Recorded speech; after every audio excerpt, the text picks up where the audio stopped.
कोणते वय हवे? 730. बरं. हे अज्ञानाची लक्षणं आहे का? ज्ञानाची लक्षणं सांगितली. त्याच्या उलट अज्ञानी माणसाला आपलं अज्ञान कळायला पाहिजे. म्हणून अज्ञानाची लक्षणं आहे अमानित्व, मदंभित्व, अहिंसा.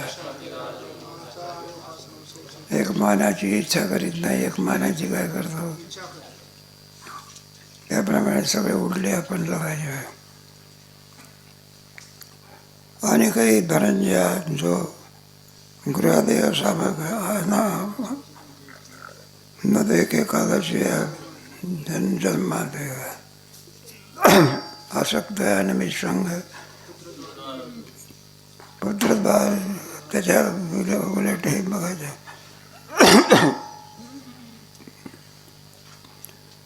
कशा प्रकारे तो आणखी जाणत नाही त्याच्याकरता कृतज्ञ उपकार केला. 16 व्यवहार दिला. निसुग सवीला कृतज्ञ मनुष्य आहे. नाही तरी मी का भस्मासूर. व्यवहार 14 व्यवहार दिला. नाही का चोर मनुष्य आहे. त्याला कोणीतरी आपला श्रीमंत धनिक मनुष्य आणि आपला येऊन राहिलेला होता. मग एक मनुष्य पण मुळात चोरतो. तर म्हणला का काय पाटील तुमची अवस्था आहे.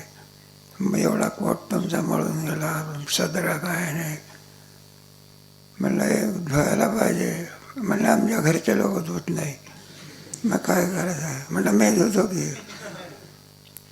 मग त्याने सांगितलं म्हणलं काही हरकत नाही, मी परिटावर बरं म्हणायला लागले. मग काय करायचं. तुमचा सदरा आणि ते कोट आणि वेट सगळं धुवून देऊ आम्ही. मग कमीत कमी 15 रुपये काय केले पाहिजे. तर म्हणलं एवढ्या वेळ काम मागत असते का. 5 रुपये देईल म्हणायला लागला. म्हटलं ते धनिक माणूस तुम्हाला स्वतः का एवढं 5 रुपये देणार. भरपूर पैसे दिले पाहिजे नाही का. एकनाथ शिंदेप्रमाणे. तर म्हणलं ते जमणार नाही. शेवटी 5 रुपयावर काय ठरलं. त्याने सगळे कपडे कोणाला काढून दिले. सगळे कपडे कोणाला काढून दिले. तर मुळात चोर कोण पाहिजे. काय भानगड आहे मला काय कळत नाही. विक्षेप होतो फटाफट.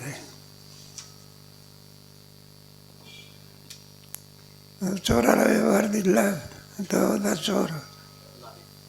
मला चोर असल्यामुळे याला काय माहिती. याचे कपडे सगळे काय केला तो घेऊन गेला बघा. घरी आला म्हातारा. फक्त धोतरच तेवढं होतं, बाकी सगळं. लोकांनी विचारलं म्हणलं कुठं प्रेतयात्रेला गेला होता का तुम्ही. सगळे कपडे बिपडे दिसत नाही काही. मला काय करावं. तुम्ही हल्ली आमची काय करीत नाही, व्यवस्था करीत नाही, त्याच्यामुळे अशी अवस्था होते. म्हणलं झालं तरी काय बा. म्हणा कपडे धुण्याकरता गेले की सगळे त्याला बिचारायला आमची दया आली. असं आलं तसं आलं. आपण म्हणले कपडे धुवायला दिले. तो तर परत आणेल का. वा म्हणायला लागले. पैसे कुठे दिले धुण्याचे.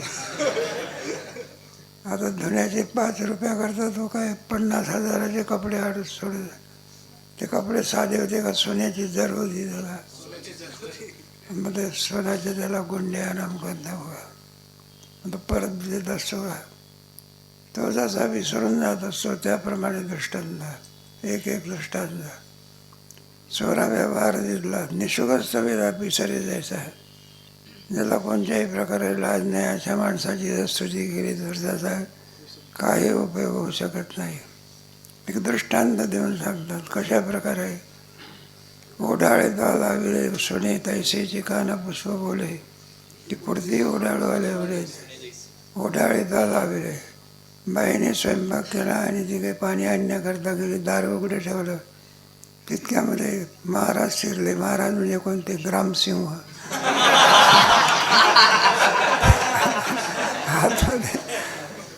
आणि ते स्वयंपाक होता त्याच्यात तोंड बिंड लावलं. इतक्यात बाल हे आले बा कोण मग बाई आली आणि तिचा मुलगा पण आला. पण दोघे आले. पाहते तर या महाराजांचा कार्यक्रम चालू होता.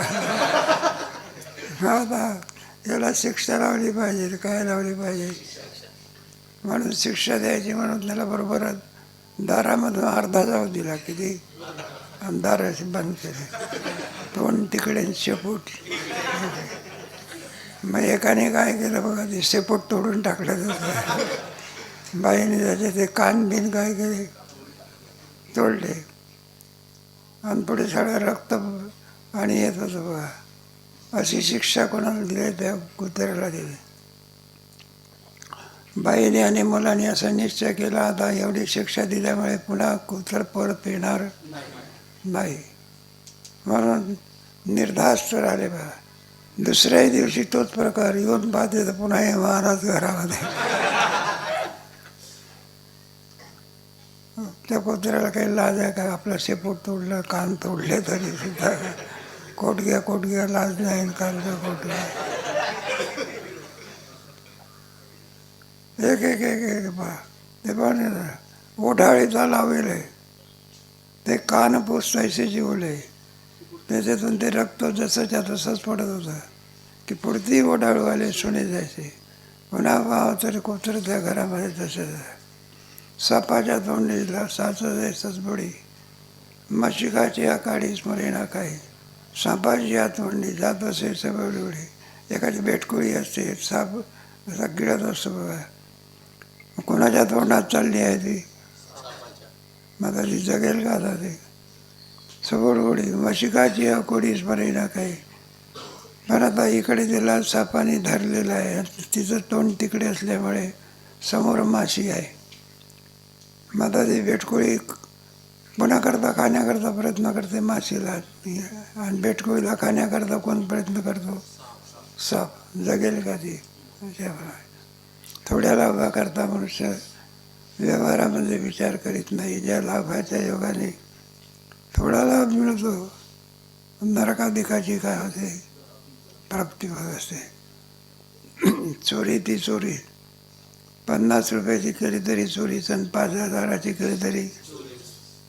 50ची चोरी केली म्हणजे का चोर म्हणत नाही का त्याला? 5,000ची चोरी करणार आहे त्याला लोक काय म्हणतात? चोरच. आणि 50ची चोरी केली तरी चोर. शिक्का लागला ना कशाचा? चोराचा. मक्षिकाची आकोडी स्मरेला काही. तेव्हा म्हातारपणामध्ये कशी अवस्था होत असे त्याचं वर्णन आहे. 9द्वारे होती आपली छिद्र आहे त्याच्यामधून देहाची लोधी. 9द्वारे म्हणजे नाकातून काय निघत असते नाही. आपले कोणीतरी प्रवासी रेल्वेमध्ये प्रवास करत होते. मग प्रवासामध्ये सकाळच्या परी काहीतरी नाश्ता अमुका तमुका लोक घेत असतात. आपले यात्रेकरू लोक, ते विकणारे लोक काय तुमचा चहा म्हणा, काय दूध म्हणा, अमुका तमुका. 2 मित्र होते. मग ते आपले दूध घ्यायला लागले त्याच्यामध्ये. तेव्हा दुधाचा प्याला दिला. दुसराही दूध देणारा जो मनुष्य होता, दूध विकणारा माणूस होता, त्याला पडसा झाला होता आणि पडसा पिकला होता. तो काय गेला, त्याला ते दूध द्यायला लागलं. तितक्यामध्ये पडशाने आपला कार्यक्रम केला आणि तो दुधात गेला आणि ते त्याला दिले त्याला. तो म्हणायला लागला, म्हटलं काय दयाळू मनुष्य आहे दूध विकणारा. एक म्हणतो म्हणलं कृपण मनुष्य आहे, काय करू? तर म्हणलं लोण्याचा गोळा कुठं टाकला नाही.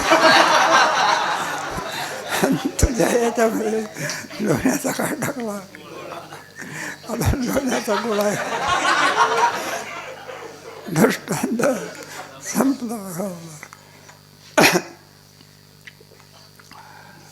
बरोबर आहे. दृष्टांत त्याच्यामध्ये प्रतिकारशक्ती कमी राहत असे. म्हणून त्या इंद्रियांची अवस्था अशी होत असते. आणि जेणे झाले ते चिठ्ठी सलेना काही. ज्या आणि म्हातारपणामुळे आपल्याला ही अवस्था प्राप्त झाली. ते म्हातारपण पुन्हा येऊ नये म्हणून मनुष्य कोणत्याही याच्याकरता तो प्रयत्न करीत नाही. पुनरपि जननम जन्म जरा व्याधी दुःख दोषानु मातेची उदर पुरी पचवणी. जन्माचं दुःख बघा. एकच दिवस आईच्या उदरामध्ये राहतो का? ते बघायचं 9 मास बरे आणि उघडं लागले ते गर्भीची यातना का झाल्याचे नाही ती गर्भीची व्यथा कार्य झाल्याचे उपजता ते काहीच सर्वथा नाही.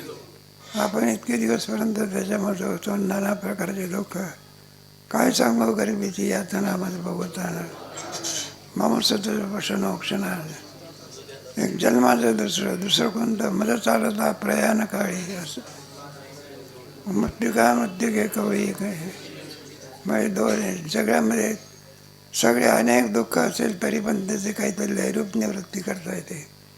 म्हणजे 2 दुःख असे बघा त्याची नैरूप निवृत्ती करता येत नाही. जन्म आणि मरण. एकाच्याच पाठीमागे लागला एका सर्वाच्या मुंगीपासून तो दहत ब्रह्मदेव उपजते नाचेल येते पुन्हा जन्माचा पुन्हा मळमूत्र पंखी उळवळते बाळंकी. लहानपणामध्ये मूल जे असतं ते त्याला काही समजते का? कुठेही धर्म करत असतात. एक आपला अधिकारी जायला लागला आणि ते बाळ बघा बाईने सांगितलं म्हणलं बाळ झोपलेलं आहे जाऊ नका तुम्ही. तिथे जाऊन तिथं गेलं बघा ते. आणि ते नुसतंच नाही ते कपडा काढून बघायला लागलं. डोळे भरून या पाहिजे तुझे. बरं तेवढा जायला पाहिजे होता. ती त्याची आई सांगते म्हणलं त्याला झोप लागलेली आहे. तेवढ्यावर का म्हणते पोर कुठे घेतं मग खांद्यावर घेतं आणि पुढे मग आपला काय मोटारसायकलवर बसायचं वगैरे. त्या मुलाला काय माहिती आपले वडील आणि ऑफिसमध्ये जाणारे त्यांनी एकच धर्म नाही केला कुठे खांद्यावरती दोन्ही धर्म केले. लघवी करेल काय करेल मग काय विचारतो. तरी सुद्धा तो पुन्हा दुसऱ्या दिवशी गेल्याशिवाय राहत नाही. दृष्टांत देऊन हा सिद्धांत काय केलेला आहे. मळमूत्र पंक्तीन ते कोणी बाळडोळे अंकी. एक आणलं आणखी बरं का ते मूल त्याला काय कळत असते का ते आपलं जे विष्टाचे सगळ्या अंगाला घेतले लावून पाळण्यातल्या पाळण्यात. याला असं वाटायला लागलं बाईने काहीतरी खवा बिवा याला चारला तरी तसं त्याला काही वाटत. पुढे एक कालाचे ना जन्म गेले पुढचे आले. हा जन्म आपल्याला गेला आहे पुन्हा पुढे जन्म आपल्याला प्राप्त होणार आहे. याचा मनामध्ये कोणत्याही प्रकारे त्याला आणि वाईट वाटत नाही. आणि ते तयापरी जीविताची फळारी देखोनी न करी मृत्यू होता. म्हातारपणाला की असं समजायचं आता कोणी न राहता त्याने क्रम सांगितला आहे. तरुणपणामध्ये आपली जगण्याची काय असते इच्छा असते. म्हातारपणामध्ये असते का? म्हातारपणामध्ये काय असतं सगळं काय जनावरांचे तरी त्या तारुण्याची भुली वृद्ध अंगी वृद्धतेची आणि सिटी आहे याची परी जयाची अंगी वृद्धतेची सिटी असे जयाची परी जया तारुण्याची भूमी आहे. त्याला तरुणपणासुद्धा असं वाटत असतं की म्हातारपणात मी तरुणच आहो. असो नाही मरम म्हातारपणांना कळत नाही. मायेचा प्रभाव असतो त्याप्रमाणे पुढे येणाऱ्या मृत्यूची जो चिंता करीत नाही. मृत्यूला मात्र क्रम नाही बघा. हे म्हातारपण तरुणपण वृद्ध बालपण याला क्रम आहे. बालपणाच्या नंतर तरुणपण पुढे पण मृत्यूला क्रम नाही. म्हणजे गर्भामध्ये असताना देखील काय येतो मूल जन्माला आलं ते मेलेलंच मूल निघतं बघा. त्या गर्भात असताना काय केला मृत्यू आलेला आहे. पुन्हा बालपणामध्ये आता अलीकडे सुविधा निघाल्या म्हणून नाही तर पूर्वी बाल लोकांची आणि मृत्यूची संख्या जास्त राहत आहे. आता अनेक प्रकारचे फॅशनचे हे निघालेले आहे ना, उद्योग निघालेले आहे ना, त्याच्यामुळे बराचसा बालहत्या कमी होते. जिने याचे विश्वास आहे मृत्यू एक असे, त्याला इतका जगण्याचा विश्वास असतो की मृत्यू नावाची वस्तू नाहीच. जयाचेने माणूसही निश्चित केला, मृत्यू नाही नाही म्हणता म्हणता एखाद्या दिवशी अटॅकला राम बोलवाई. अल्पोदकीचा मासा वाट नाटे अशी आशा, नवचेची का जैसा लागा दडवा. डबक्यातला मासा आहे किंवा डबकं सुकून जाईल सूर्य उष्णतेमुळे, त्या डबक्यालाच आनंद मानत असतो. म्हणून नवचे का जैसा आघात, त्याप्रमाणे नदीमध्ये जाण्याची इच्छा करीत. गोरियाची आपली मृगव्याला दृष्टी नकाली, गळून पाहता गेली मुंडे. गोरियाची आवरी तो पारधी असतो, हरिण धरत असतो, लुसलुसीत असा चारा टाकत असतो. त्या चाऱ्याच्यामुळे तो हरिण फाशामध्ये पडतो. दृष्टांत गेला. मृग व्याधा दृष्टी न घाली, परंतु आणखी ते हरिण आपण या फाशात सापडलेलं याची त्याला आणि हे नसते, ज्ञान नसते. गळून पाहता गेली उंडी मिळे. हे जे मासे धरणारी मंडळी असतात ना, ते कशी काठी असते, त्याला एक गळ असतो, त्याला मांस लावतात, त्याचं टाकायचं आणि ते काढे. माशाला असं वाटते मासाच आहे, आणि त्याच्यामध्ये गळ असतो, त्या गळ्यामुळे मासा काय होतो, मग असा काढला की मग त्याच्यावर काही कृपा करत असेल, पुन्हा पाण्यात टाकत असेल तो. मग तो कुठे जात असतो, पाण्यात टाकत असतो का इथं जातो. जाऊ दे. दुसरा दीपाची चकमका जाळीला पतंगा, नैनव्याची पैका जयापरी. दिवा असतो पेटवलेला, केव्हा भिजून जाईल काही सांगता येईल. थोडा जरी आणखी हवा आली तरी दिवा विसून जात असतो. जाळीला हे पतंगा, पतंगा म्हणजे मुलं आकाशामध्ये उडवते ती पतंग नाही घ्यायची. पतंग हा किडा घ्यायचा. आणि तो किडा जरा सगळ्याला त्याच्या हवेने काय होते. नैनव्याचे पै गाजया परी. ज्ञानेश्वर महाराजांना मरणाची आणखी म्हातारेपणाची जाणीव तरुणपणामध्ये करून द्यावी याकरिता या ज्ञानाचं भरपूर वर्णन केलेलं आहे. गवार निद्रा सुखी करत जळत न देखे, नेनचा ज्या विवेके रांधे. निद्रेच्या म्हणजे झोपेच्या सुखासमोर. वा म्हणला घर पेटलेलं आहे ना, तुम्ही खुशाल उठत नाही, जात नाही. वा म्हणला का मला पेटत नाही तुम्ही, मला निद्रेचं सुख काही साधा आहे का, पेटे नका म्हणला. जीविताचे निमित्त मृत्यूचे आला असे, नेनव्याची राजसे सुखे का. जगण्याच्या निमित्ताने आणखी काय आलेला, मृत्यू झालेला. आज ना उद्या, उद्या ना परवा, केव्हा ना केव्हा तरी तसा भाषा आपण गेला आहे. या देहावरती सत्ता कोणाची आहे, काळाची. तुमच्या ह्याच्यामध्ये आले ना, प्रारंभिक सर्व सांगितलेलं आहे.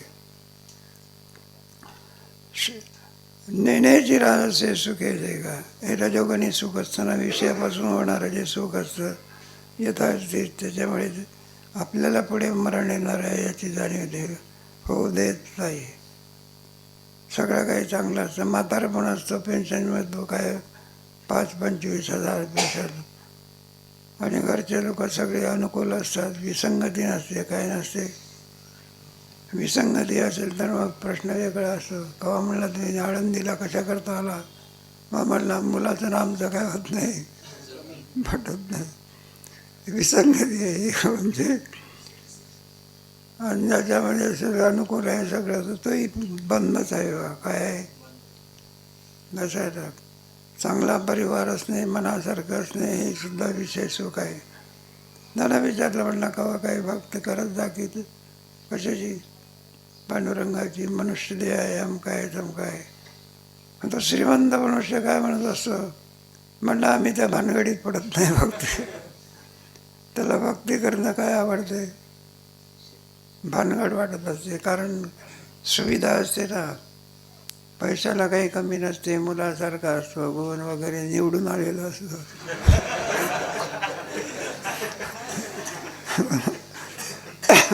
भक्ती करावं असं वाटत. भक्ती बी न पशु चट बी नाही कैसा नाही जास्ती भक्ती ते पतीचं. मग भाग्यवान कोण? जाणे भक्तीचा आणि तोच दैवाचा. म्हणून आपल्या व्यवहारामध्ये जे माणसं सुशिक्षित आहेत त्याला दैववान नाही म्हटलं. मग गरीब का असेल ना, पण तो भक्ती वगैरे असेल तर त्याला भाग्यवान म्हटलेलं आहे. तो का म्हणे माझं घडव त्याची, मग तरी माझ्या दैवा. शरीराची वाढी औरात्याची जोडी. इकडून पैसा येतो, तिकडून पैसा येतो. श्रीमंताच्या घरी पाहतोय, मुलगाही नोकरीला आहे, बापही नोकरीला आहे, सूनबाई. स्वयंपाक कोण करते? डबा भरवत असतो. जाऊ द्या. म्हणून असं म्हणतो बरं का, भोजन चांगल्याच्या हातून स्वयंपाक झालेला आहे ते भोजनामध्ये पावित्रता असते. काय असते? असं हे आहे. भोजन करणार तर मांस करणार. आईच्या हातातून आलेल्या अन्नाचा काय करावा? बघत का याच्यात प्रेम असते, काय असते. संसाराचे साधने नाही, बापुडा आहे सिने विश्वाचे सर्व सुधीने. हे ग्रामीण दृष्टांत देवना सिद्धांत सांगितले. पेचिते नागवणे रूप पेगा. त्याच्यामध्ये त्याला एक पामराच्या वर्णनामध्ये येतं. त्याला निषेधन काही नाही. आई बहीण वगैरे त्याला काही समजत. नागवणे त्याची रूप ही क्रिया करता सरकारने याच्याकरता अलीकडे या सिनेमाने काय केलेलं आहे, विचित्रपणा आणलेला आहे. म्हणून जो तरुण वर्ग आहे ना, तो जरी कुठे हायस्कूलमध्ये गेला किंवा कॉलेजमध्ये गेला तरी संस्कारहीन असतो. काय असतो? हीच आहे. पांडुरंगे संसाराचे साधन आहे त्याची बराने. शौचावर म्हणजे वरून गोड गोड बोलतो, आतून काटा काढतो, त्याला शौच आहे. नेपासनं पण करणे तोची नाही. एखाद्या भिंतीवरती काही चित्र काढलेले असतात, बाईने आणखी पोतारा फिरवलं तर संपून जातात. पंडुरोगी अंग सुटले तयाची नावे खंडले. एक पंडुरोग नावाचा रोग असतो, त्याच्यामुळे आणखी सूज येत असते आणि त्याला असं वाटते मी सशक्त होऊन राहिलो. आता सशक्त होऊन राहिला काय, एक मसनाकडे जाण्याची वाट आहे.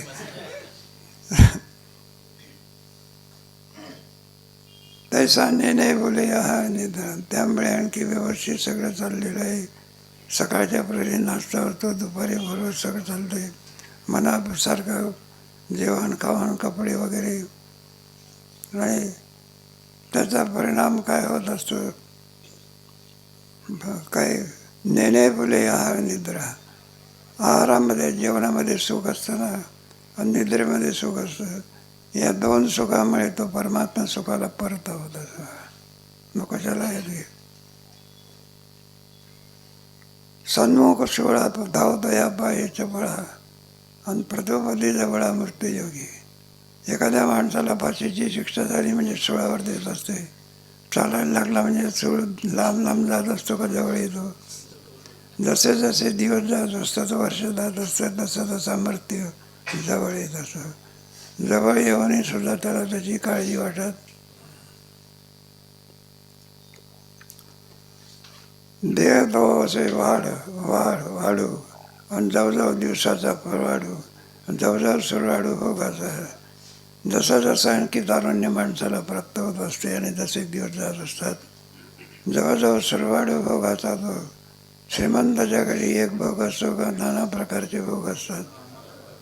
दारावून शिरायला लागल्यानंतर असं वाटते की कोणाचं दुकान आहे कोणाच माहिती. इतक्या चपला पडलेल्या असतात.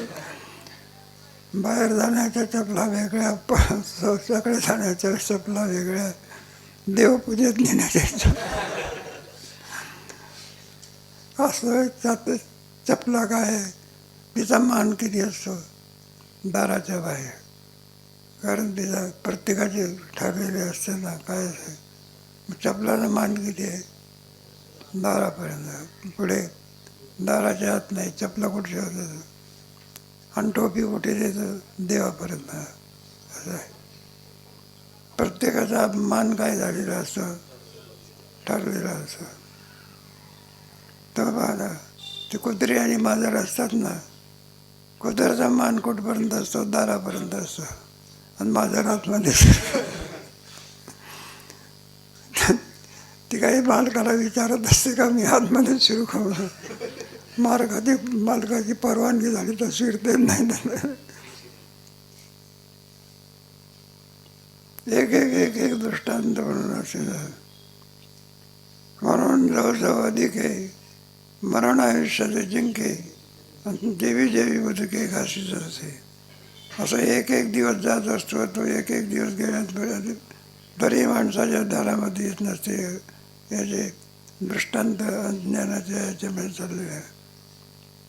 म्हणून आजचा दिवस गेलेला आहे, उद्याचा दिवस येईल तेव्हा मरण हे लांबणीवर नसून जवळ आलेलं आहे.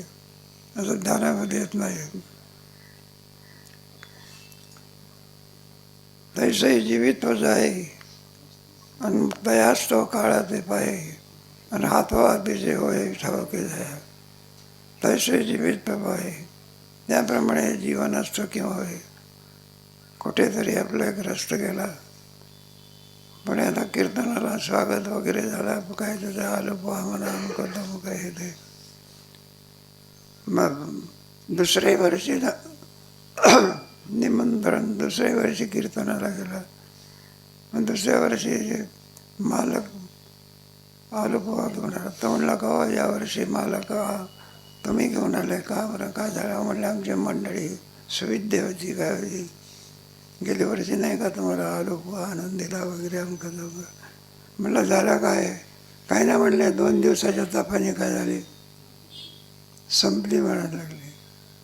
जे कीर्तन करायची भाषा असेल ती आपल्याला शोभत नाही.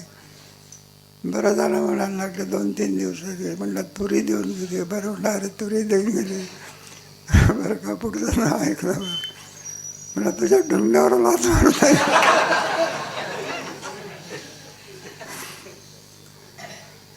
संसारातलं काही नाही बा. विचित्र प्रकार आहे. मूल जन्माला येतं काय होतं ते एखाद्या आजाराने काय होतं संपून जात असतं. मग त्या आईवडिलाला केवढं दुःख आहे. आता ॲक्सिडेंटचे तर प्रकार काही विचारतं का? एक माणूस मरत नाही ॲक्सिडेंटमध्ये, सगळं घरचं घर काय होते उद्ध्वस्त होते. दिसायला वाहनं चांगलं आहे पण पुढे काय होईल काही आहे ना. तुझे पठाडेमध्ये बघा कीर्तनात त्याची प्रसिद्धी होती. ॲक्सिडेंटमध्ये गेला. तुमचे रामचंद्र बाबा कशात गेले? ॲक्सिडेंटमध्ये गेले. हल्लीच्या काळामध्ये मनुष्य मुंबईसारख्या ठिकाणी प्रवास करून येतो हे आपलं भाग्य आहे. कोणत्या याने बरं तुम्ही नियम पाळले आणि पाठीमागून येणाऱ्या माणसाने धडकली तर अलीकडे असंच वाढलं. दृष्टांत देऊन हा सिद्धांत सांगितला आहे. किंबहुना पांडवा अंगीचा मृत्यू न देवा न देखे जो मावा विषयाच्या आणखी वर्तीमुळे त्याला आपला पुढे येणारा मृत्यू दिसत नाही. तो अज्ञान देशी जरावं या बोला मावा न पडे ठावं आणि काय म्हणून त्याला कोणती उपमा दिली? अज्ञानी आहे असं म्हणायचं की जेवढे अज्ञानी असतील त्या अज्ञानी लोकांचा काय आहे तो अध्यक्ष आहे. जीविताचे निर्दोषही आणि जैसा का मृत्यू न देखे आणि तैसेची तारुण्य भोके जरा नगणे. जीवितामध्ये म्हणजे अनेक सुविधा असल्यामुळे माणसाला मृत्यूची आठवण होत नाही. त्याप्रमाणे तारुण्य भोके जरा नगणे. पुढे म्हातारपण आपल्याला येलेलं आहे. तरुणपणामध्ये म्हातारपणाची अवस्था आठवत नाही. माणसाला जर पुढे येतो तो काय करतो? जवळ सकाळ नाद चाला वया पाय तेव्हा तो आपले जे काही करायचं आहे सगळं कोणत्या अवस्थेमध्ये होते. नर्मदा प्रदक्षिणा कुठे 80 वर्षाचा म्हातारा करतो असतो का? मग कोण त्याला वय लागत असतं, काय लागतं नाही का? एखादी ज्ञानेश्वरी पाठ करायची आहे, काही गाथा पाठ करायचा, त्याला वयाची काय असते आवश्यकता आहे. नंतर एक म्हातारा आपला आणि त्याला भेटण्याकरता दिपळ सणाला नातवंड पातवंड येत असतात आणि तो नातवाला विचारत असतो, बाळ तुझं काय नाव आहे? 3 वेळ 4 वेळा सांगून सुद्धा म्हाताऱ्याच्या नाव ध्यानामध्ये येत. नाता म्हणायला लागला, मला ज्ञानेश्वरी पाठ करायची. आता काय झालं, आता संपला आता ते, आता त्याला काही अर्थ नाही.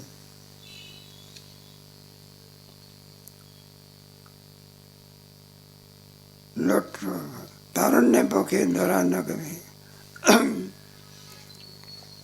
तरुणपणामध्ये असल्यामुळे त्याला पुढे येणाऱ्या म्हातारपणाची आठवण येत नाही. कडाळी लोटला काढा का शिकरोणी सुटला धोंडा, तैसा न देखी झोपडावर देखी जो.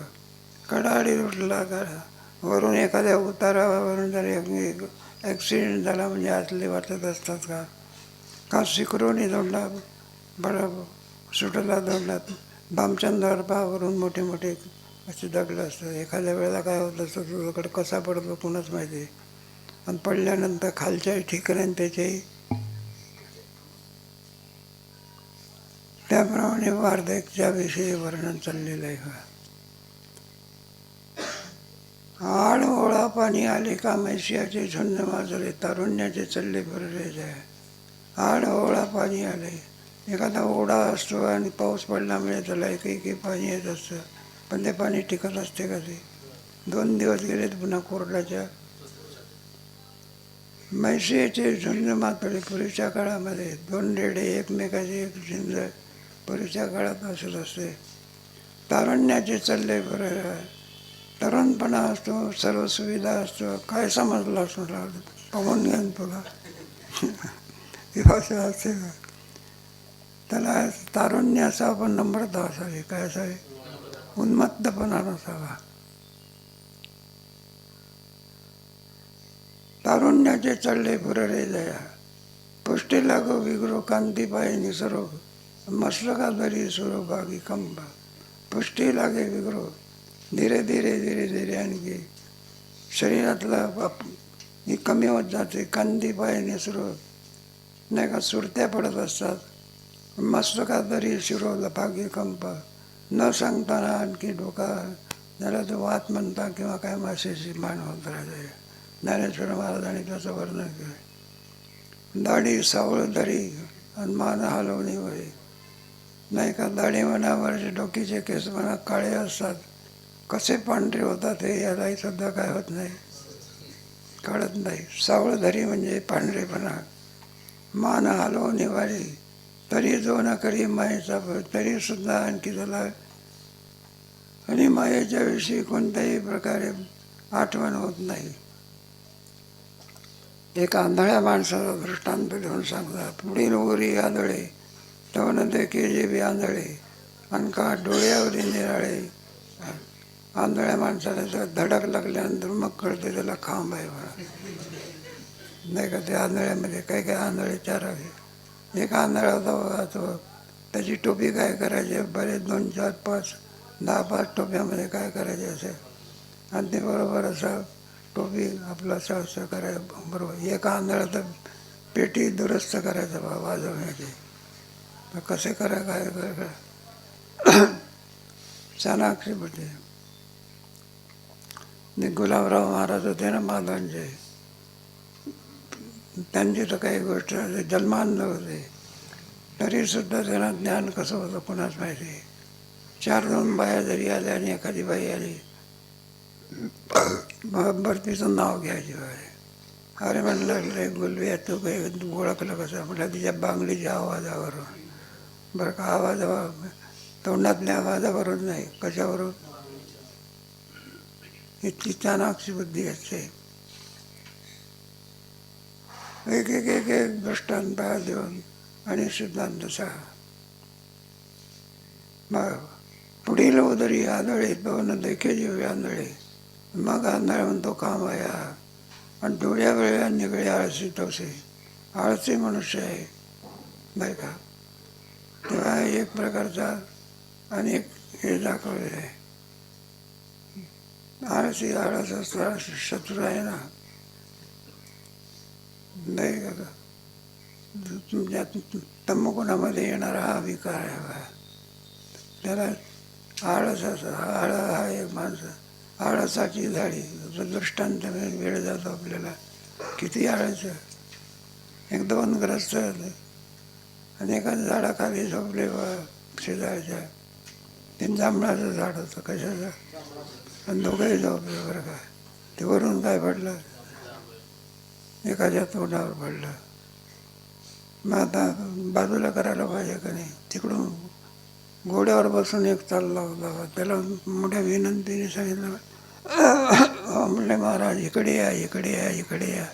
त्याला वाटलं संकटात पडला असेल काय असेल. मग त्याला विचारलं म्हणलं काय बाबा कोणतं संकट तुझ्यावर आला इतक्यामुळे तुला सारखा हाका मारल्या. म्हणले काय कशा करता म्हणलं चुकीच नाही असं का मारल्या. म्हणले होटावरती पडले जांभळे ढकलून द्या. त्याने विचारलं म्हणलं तुझ्या शेजारीच माणूस बसला आहे तुझी झोपला आहे ना त्याला का नाही बोलावलं. तर म्हणलं त्याला काय बोलवायचं आहे त्याच्या तोंडात कुतरमुतून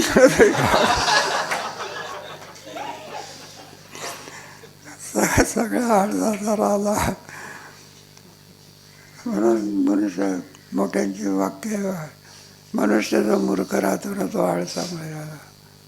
बरं म्हणून उत्साह असावा लागतो कोणत्याही वेळेवर. म्हणजे 18व्या अध्यायामध्ये हा विषय सुंदर भगवंतांनी सांगितलेला आहे. त्याप्रमाणे ते तारुण्य आजीचे वृद्धापयाचे न देखे दोषाचे अज्ञान का. जो शहाणा मनुष्य तारुण्यामध्ये आणखी वृद्धपण पाहत असतो तो शहाणा मनुष्य. देखे कुबजे मिटावं लागे पंजे परीन म्हणे माझे याचे.